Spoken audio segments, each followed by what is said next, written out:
बेटा last class में हम लोगों ने क्या सीखा था, इंटीग्रेटेड रेट इक्वेशन सीखी थी, राइट। अब हम लोग सीखने जा रहे हैं उसके आए का छोटा सा टॉपिक, यानी कि आज का लेक्चर काफ़ी छोटा रहने वाला है, सिर्फ हाफ लाइफ रिएक्शन। एक्चुअल में क्या है, इसके बाद टेम्परेचर डिपेंडेंट चीज़ें हैं। अब मैं उसको लेके आऊँगा तो वो एक अलग फैक्टर है और मैं मिक्स मैच कराना चाहता हूँ। छोटा सी क्लास रखेंगे आज और आपको काम भी आसानी से जल्दी छूट जाओगे आज, ठीक है। तो आज जो हमारे पास टॉपिक होने वाला है वो हमारे पास क्या है, हाफ लाइफ रिएक्शन से, ठीक है। Half life of a reaction क्या दे रखा है, half life of a reaction. बेटा व्हाट इज हाफ लाइफ, कहने का मतलब तुम्हारी आधी जिंदगी। ऐसे ही जब आपके पास कोई भी रिएक्टेंट दे रखा होता है बेटा, और वो टाइम जिसमें वो रिएक्टेंट जितना शुरू में था उसका आधा हो जाए, क्या बोला, जितना शुरू में था उसका आधा हो जाए, उस टाइम तक जो वैल्यू रहेगी उसको हम लोग क्या बोलेंगे बेटा, हाफ लाइफ। तो what is half life of a reaction, वो time, the time in which the concentration of the reactant reduce to its half of the original value is called half life of the reaction, right. अब हमारे पास दो order की reaction थी जो हम लोग पढ़ रहे हैं, आपको पता है, एक थी जीरो ऑर्डर और एक थी फर्स्ट ऑर्डर। यूनिट्स हम लोगों ने सेकेंड ऑर्डर की भी निकाल ली थी, लेकिन हमारे सिलेबस में डेरिवेशन सिर्फ और सिर्फ फर्स्ट और सेकेंड ऑर्डर की है, और हाफ लाइफ भी हमारे पास किसकी है, फर्स्ट और सेकेंड ऑर्डर की है। तो मैं हाफ लाइफ निकालने जा रहा हूँ for first order reaction, sorry zero order reaction. पहले किसकी निकालने जा रहा हूँ, जीरो ऑर्डर रिएक्शन के लिए। देखो बेटा, जीरो ऑर्डर रिएक्शन के लिए इंटीग्रेटेड रेट इक्वेशन मेरे हिसाब से जो आई थी वो आई थी K is equals to R not minus R by T, यही आई थी बेटा हमारे पास।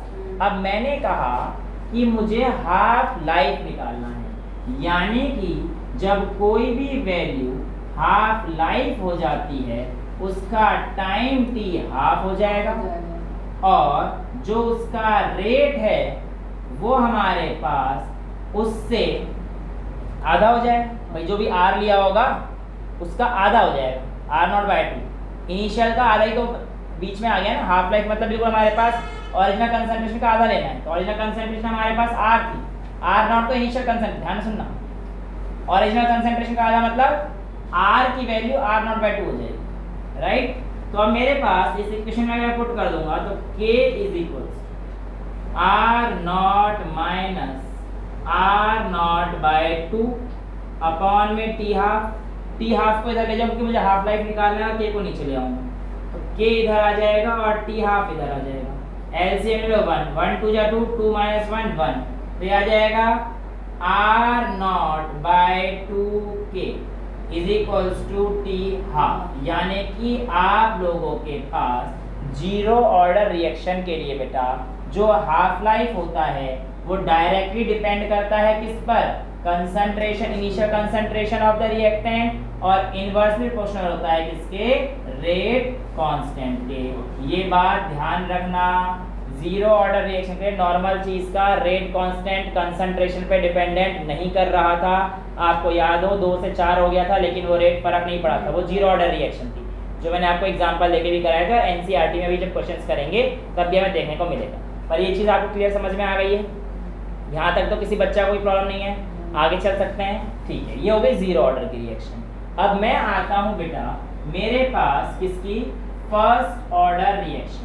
क्या किसी को अभी तक फर्स्ट ऑर्डर रिएक्शन के लिए वैल्यू याद हुई है, क्या थी, K की वैल्यू याद है किसी को, नहीं है, सारे बच्चे ऐसे हैं। तो K is equals to 2.303 by T log r not by r। बोलने के बाद याद आता है सबको, है ना, हाँ वैल्यू का देख देख के बोल ही रहते सर, इतना तो बोल ही रहते, इतना पढ़े लिखे तो हैं कि अक्षर पहचान लेते हैं, हाँ बस ठीक है, इतना ही चाहिए। K इज इक्वल्स टू दिया जाएगा, लेकिन अब हमें जो चाहिए वो किसके लिए निकालनी है, half life of first order reaction. Half life of first order reaction कहानी तो बिल्कुल सेम रहने वाली है बेटा। R की वैल्यू कितनी हो जाएगी, r नॉट बाय 2, और T की जगह पर क्या आ जाएगा, T हाफ। तो इसको इधर ले जाओ, इसको इधर ले आओ, तो मैं लिख दूंगा T half is equals to 2.303 by T log r not by, r की जगह क्या लिखूंगा, r नॉट बाय 2, तो r नॉट बाय 2 ऊपर पहुंच जाएगा, ये कट जाएगा, log 2 बचेगा, यहाँ पे K आएगा, ठीक है। तो जो T half is equals to 2.303 के log 2 कितना होता है 0.301 करा रखा है इनटू 0.301। अब जब आप इसे सॉल्व करेंगे तो आपके पास T half is equals to 0.693 by K. क्या यहाँ पर आप लोगों को कोई आर नॉट जैसी टर्म आती हुई दिख रही है? बिल्कुल भी नहीं दिख रही। यानी कि इससे हमें ये पता पड़ता है कि किसी भी फर्स्ट ऑर्डर रिएक्शन के लिए हमारा टी हाफ इंडिपेंडेंट होता है of the initial concentration of reactant, यानी कि रिएक्टेंट की कंसंट्रेशन पर फर्स्ट ऑर्डर रिएक्शन डिपेंडेंट नहीं करती हैं। और फर्स्ट ऑर्डर रिएक्शन कौन सी होती हैं? तो आपको पता है जितनी भी रेडियोएक्टिव डीके होती हैं वो सारी हमारे पास किसमें आती हैं? First order reaction. तो ये वैल्यू आप लोगों के पास सॉल्व करके आ गई है, यहीं तक आपको दे रखी है ना? ये लास्ट में भी आगे ये दे रखा है रेडियली कैलकुलेटेड। एग्जाम्पल नंबर 4.7 बहुत बच्चे वाले एग्जाम्पल है बेटा। 4.7 कहता है एक फर्स्ट ऑर्डर रिएक्शन है जिसका के आपको दे रखा है 5.5 × 10⁻⁻14 पर सेकेंड। फर्स्ट ऑर्डर रिएक्शन के लिए के आपको दे रखा है 5.5 × 10 पर सेकेंड। देखो अगर ना भी दे रखा होता फर्स्ट ऑर्डर तो हम यूनिट से पता लगा लेते भैया, यूनिट अगर पर सेकेंड है तो वो फर्स्ट ऑर्डर रिएक्शन है। आगे अब पूछता है फाइंड द हाफ लॉ। कुछ क्वेश्चन है t half is equals to 0.693 by k की वैल्यू यहाँ से पुट कर देना, आपका आंसर आ जाएगा। क्लियर बच्चा? कोई डाउट? हाँ, आगे वाला क्वेश्चन मैं आपको करके दिखा देता हूँ, फिर हो सकता है कुछ बच्चे ऐसे हो जिनको समझ में ना आए, और जिनको समझ में नहीं आएगा मैं उनको ट्रिक दे दूंगा, ठीक है? तो ये दोनों ही कहानी मैं आपको आराम से करके दिखा दूंगा और आप लोगों को जैसा सही लगे वो कर लेना, मुझे कोई दिक्कत नहीं है, ठीक है? देखो ये कहता है show that in a first order reaction time required for 99.9% completion is 10 times that of half life of the reaction, ठीक है? ठीक, कौन सी रिएक्शन दे रखी है हमें? फर्स्ट ऑर्डर रिएक्शन दे रखी है, ठीक है?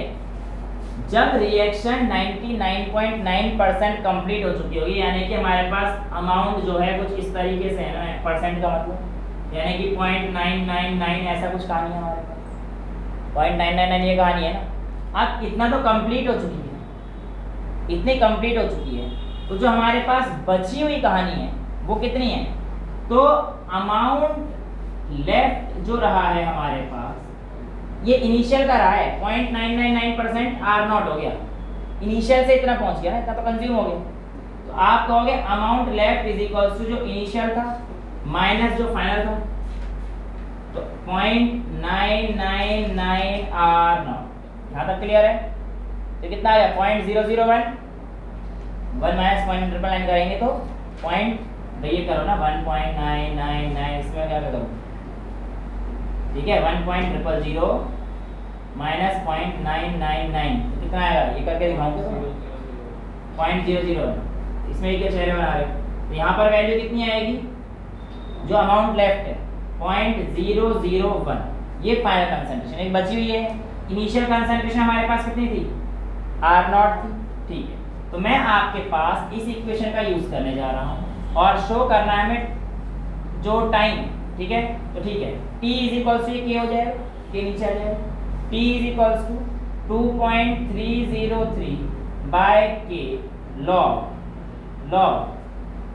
Initial R naught upon 0.001 of R naught, R not minus R naught 0.00।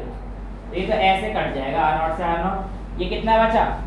Point डाल दो, 1000 ऊपर पहुंच जाएगा, 10 की पावर 3 हो जाएगा, पॉइंट डाल दो 10 की पावर 3 हो जाएगा, तो t आपके पास आ जाएगा, t1 मान लो इसको चाहो तो 2.303 बाय के log 10 की पावर 3, इसको करेंगे और 10 की power 3 is 3 log 10, 3 log 10 is 3 log 10 3 होता है, log 10 1 और 3 into log 10 3, तो ये आपके पास आ जाएगा 2.303 into 3 by k, 3 3 9, 3 0 0, 3 3 9 और 3 2 6, 6.909, 6.909 by k, ये वैल्यू आपके पास क्या आ गई है? T1 आ गया। अब हमें पता है we know that for first order reaction t half की वैल्यू 0.693 बाय के होती है। दो इक्वेशन आपके पास बन गई है T1 और T2, तो आप लिख दो T1 by t half is equal to T1 कितना है 6.9 अपॉन के और टी हाफ कितना है 0.693 बाय के। ये ऊपर चला जाएगा, इससे कट जाएगा, 0.69 से कितना गया T1 upon t half is equals to 10। ठीक है, और ज्यादा दिक्कत है जितना बोलता है क्वेश्चन में 10, 20, 100 तो इतना कर दिया करो और उसके बाद दिस इक्वल्स टू वही वैल्यू लिख दिया करो डायरेक्ट, करने की कोई जरूरत नहीं। ठीक है, तो समझ में आ गया बेटा। T1 अपॉन T2 करोगे तो इसको 0.69 से करो 6.9, 10 मल्टीप्लाई करो तो ये कितना आ रहा है हमारे पास 10 वैल्यू आ रही है। तो T1 is equals to 10 times of t half, हमें यही प्रूव करना था। राइट, समझ में आ गया आप लोगों को। अब इसके नीचे टेबल नंबर 4.4 है, इसको एक बार समझते हैं। जो अब तक हम लोगों ने पढ़ा है उसका पूरा सारांश इसी में है। देखो, जब ऑर्डर 0 था, reaction type reactant gives product था, लास्ट क्लास में ये चीज देखी थी। तो differential rate equation dr/dt minus के था, क्योंकि r की वैल्यू 0 हो गई थी और वो dr/dt माइनस के। लास्ट लेक्चर में ये चीज समझाई थी मैंने। जब फर्स्ट और रिएक्शन, तो रिएक्शन टाइप क्या है, रिएक्टेंट प्रोडक्ट दे रहा है बेटा, तो dr/dt माइनस के r के इक्वल, राइट, क्योंकि r की वैल्यू वहाँ पे 1 थी। लास्ट लेक्चर में हमने पूरा डिटेल में ये चीज देखी थी।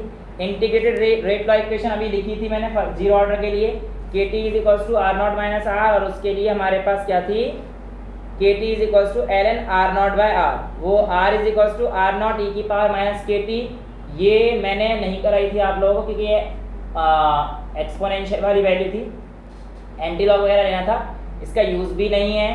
ठीक है, और दे रखा है ln r0 बाय r, वो वाली वैल्यू मैंने आपको करा के स्ट्रेट लाइन इक्वेशन भी कर रही, राइट। नेक्स्ट हमारे पास आता है स्ट्रेट लाइन प्लॉट कब आता है, जब r वर्सेस t था, कल हमने देखा था। और इसमें कब आता है ln r versus t, right. और हाफ लाइफ r0 बाय 2 के आया, उसका कितना आया ln 2 बाय k, ये आया बेटा बेसिकली ln 2 बाय k, ये वैल्यू। इसको आप ln मतलब जो उसमें वैल्यू आया ना ln 2 बाय k करोगे तो ये वैल्यू आती है 0.693 बाय k।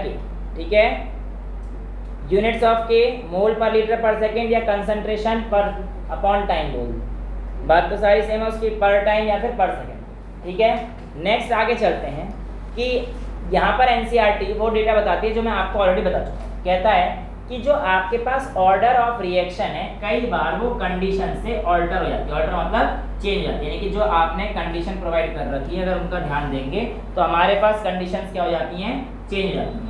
और अगर वो कंडीशन हमारे पास चेंज हो जाती हैं तो वो किस तरीके से काम करेगी, क्या काम करेंगी, यही चीज़ आप लोगों ने समझनी है, पर ये मैं आपको ऑलरेडी समझा चुका हूँ। एक्चुअल में कहता है hydrolysis of ethyl acetate consider कीजिए। किसका कंसीडर कीजिए, hydrolysis of ethyl acetate CH3COO-C2H5, acetate और इथाइल एसिडेट हो गया, इसकी आप हाइड्रोलिसिस करिए तो C2H5OH CH3COOH। ठीक है, ये आपको क्या देता है CH3COOH प्लस C2H5OH। अब इस रिएक्शन को जो एक्चुअल में सेकेंड ऑर्डर है, यहाँ पर इसने बोला 0.1 mole of ethyl acetate low, initial मतलब 0.1, यानी कि यहाँ पे बोल रखा है इनिशियल देखो 0.01 मोल ले रखा, और वाटर हमारे पास बहुत ज़्यादा अमाउंट में, तो इसने कहा इनिशियली 0.01 मोल था, ये 10 मोल था, ये 10 मोल था। ठीक है, आपको दिख रहा है नीचे, और प्रोडक्ट तो कुछ बनेगा नहीं। और इसने कहा है रिएक्शन चालू होगी ना तो होगा, क्योंकि ये तो कंज्यूम हो जाएगा तो पूरा जीरो हो जाएगा, और इसमें से इतना कंज्यूम होगा, भाई लिमिटिंग रिएजेंट ये है, रिएक्शन इस पर डिपेंड करेगी, तो ये जो बचेगा ये 9.9 बचेगा। और जब ये इतना ज़्यादा बचा, ये इतना ज़्यादा एक्सेस में था कि रिएक्शन होने के बाद भी इस पर कोई ज़्यादा फर्क पड़ा नहीं। तो यानी कि जो पूरा रिएक्शन था जिस पर डिपेंड कर रही थी, किस पर कर रही थी, सिर्फ और सिर्फ हमारे पास इथाइल एसिडेट पर, यानी कि वाटर पे तो कोई काम था ही नहीं। तो यानी कि इस पूरे जो रिएक्शन का ऑर्डर डिटरमाइन करेगा वो सिर्फ और सिर्फ कौन करेगा, इथाइल एसिडेट, ना कि वाटर। तो इस रिएक्शन में जो आपको सेकेंड ऑर्डर की नजर होती आ रही थी, इसमें वाटर एक्सिस में है, जिस वजह से इसकी कंसंट्रेशन पर कोई फर्क नहीं पड़ता, और इसी कंसंट्रेशन में फर्क नहीं पड़ता तो इसका ऑर्डर में कोई पार्टिसिपेशन नहीं होता। इसलिए ये पूरी की पूरी रिएक्शन सिर्फ और सिर्फ इसकी वैल्यू पे डिपेंड करती है। 2 होने के बावजूद भी इसका कोई रोल ना होना, क्योंकि ये किस में है, जब कोई दूसरी चीज एक्सिस में हो जाती है और उसका ऑर्डर में ना आना, ऐसी रिएक्शंस को हम लोग यूनिमॉलिक्यूलर ना बोलकर क्या बोलेंगे, स्यूडो यूनिमॉलिक्यूलर। क्योंकि है तो फॉल्स यूनिमॉलिक्यूलर, हो तो बायोमॉलिक्यूलर चाहिए, लेकिन फिर भी यूनिमॉलिक्यूलर है। यूनिमॉलिक्यूलर कौन से कहेंगे, धोखेबाज। जैसे धोखेबाज के नाम क्या रख दिया, स्यूडो यूनिमॉलिक्यूलर। ठीक है, सेम चीज यही चीज बोली है इसने, इन्वर्जन ऑफ केन शुगर, ये मैंने आपको कराया था लास्ट क्लास में भी, C12H22O11। इसको जब आप हाइड्रोलिसिस कराते हैं in the presence of any acidic medium, ये ग्लूकोज प्लस फ्रक्टोज देता है C6H12O6। इसमें भी कहानी बेटा बिल्कुल सेम है कि जब आपके पास ये वैल्यू आपके पास काफ़ी ज़्यादा एक्सेस में आ जाएगी तो कहानी क्या हो जाएगी, सूडो यूनिमॉलिक्यूलर रिएक्शन वाली कहानी हो जाएगी। यहाँ तक चीज़ें क्लियर है, कोई डाउट तो नहीं। एनसीईआरटी के इन टेक्स्ट क्वेश्चन नंबर 4.5 मेरी बुक का, a first order reaction has rate constant 1.15 into 10 की पावर 3, 1.15 into 10 की पावर 3 per second। कहता है how long will 5 gram of this reactant take to reduce to 3 gram, how long will 5 gram take to reduce to 3 gram. यानी कि initial concentration क्या है 5 और final concentration क्या है 3, तो ये हमारे पास क्या दे रखा है T, तो T is equals to 2.303 by K log. इस बार फाइनल माइनस इनिशियल नहीं करते हैं, इनिशियल अपॉन फाइनल रखते हैं 5/3, चेक कर लो R0 अपॉन R, तो लॉग 5/3। इसे आप सॉल्व कर देना, यहाँ पे कितना आएगा 1.15 into 10 की पावर 3। इसको सॉल्व कर देना, आपके पास आपका टाइम है।